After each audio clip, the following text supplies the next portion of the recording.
Our next discussion in the aldehyde and ketone chemistry chapter is called hydrogen nucleophiles.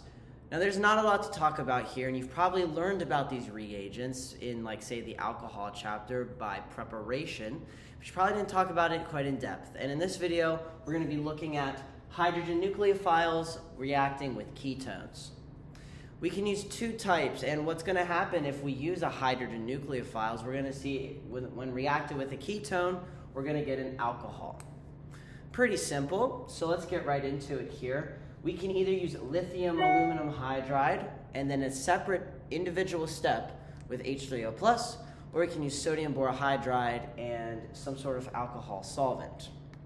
Now we need to discuss what these different reagents actually are, so let's get into that here.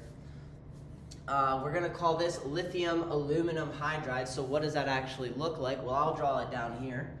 We're going to have aluminum, hydrogen, hydrogen, hydrogen, hydrogen, and we have a lithium hanging out. Now this is an ionic species. There's a cation and an anion. The lithium's the cation and the aluminum is the anion. Now this anion is extremely reactive. Aluminum doesn't want to have four bonds, right? Remember, it's kind of like it's an atom right below borane. It wants to have 3 bonds, not 4. And when you do this to it, it's like, I don't want that. So what's going to happen is it's going to react violently.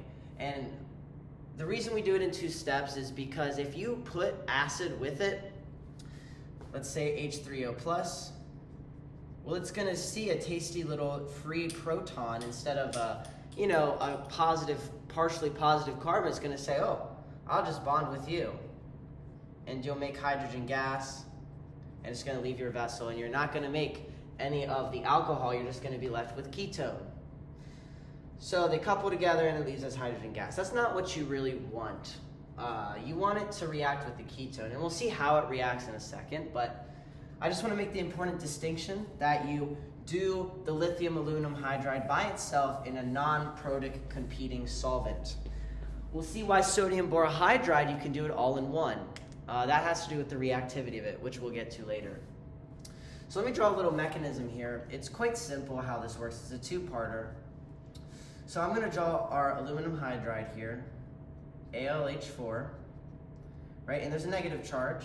And what's going to happen is we call this a hydrogen delivery agent. It delivers hydrogen. So what happens is it takes this hydrogen and it delivers it to the partially positive carbon, right? It has a negative formal charge on it, and we kick up electrons onto the carbonyl.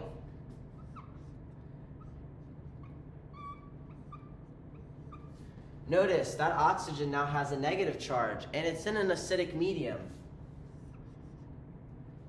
All right, you put the two, you put a very formally positive area with a very negative area. Well, that oxygen is not going to last very long. It's like a kid in a ball pit. You let him go in there, you'll never see your damn child again, I'll tell you. So we have H3O+, and it will just get protonated as fast as it forms. So really what you're left with is just your alcohol. So that's the lithium aluminum hydride, and we'll see that sodium borohydride is completely analogous to that. And without further ado, let's just get into it here with the lithium aluminum, or the sodium borohydride. There's a distinction that needs to be made.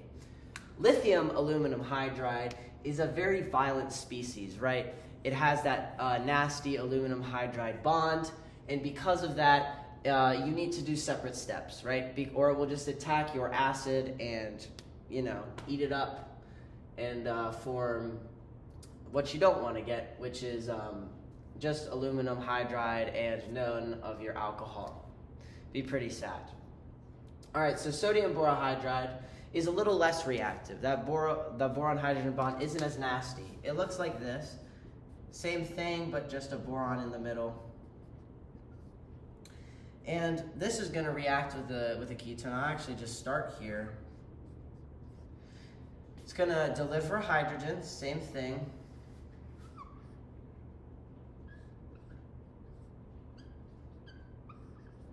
And what's going to happen here is, well, we're going to use some sort of alcohol, or we could use water. We need to use a solvent that is not very not acidic, because it will destroy. If we use just pure acid in the same vessel, here it's separate. We'd use a lithium aluminum hydride. then we use acid.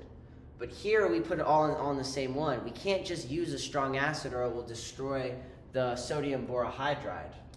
We need to use an alcohol, right? A little less reactive species that can still get deprotonated, but not to a crazy extent where it's going to start to react with our nucleophile here and hinder the ability to reduce the C double bond O into a CO bond.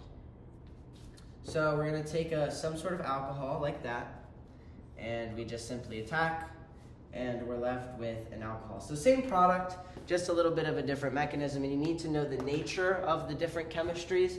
This is a more violent reaction, this is not.